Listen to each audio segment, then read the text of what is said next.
Çin'e haykıracağız. Sesimizi duyduracağız. Sesimizi duyduracağız.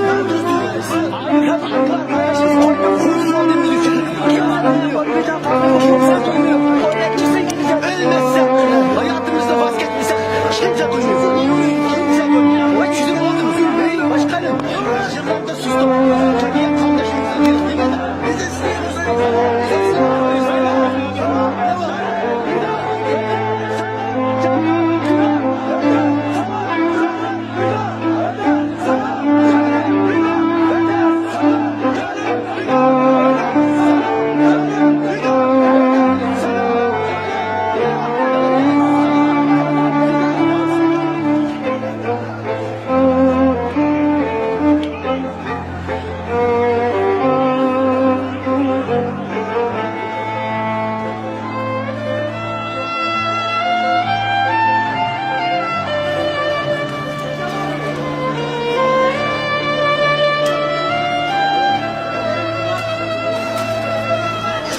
Esselamu Aleyküm. Esselamu Aleyküm.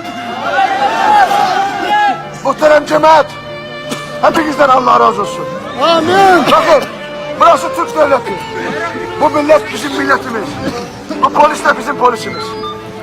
Ben hiç böyle olması istemem. Hiç bu görüntüyü istemem. Bu kardeşlerime de eziyet vermek istemem. Bunların eliyle de eziyet görmek istemem. Ama Çin katilleri, ama Çin hainleri, Çin cellatları kardeşi kardeşe düşürüyor. Buna müsaade etmeyeceğiz. Buna müsaade etmeyeceğiz. Bakın.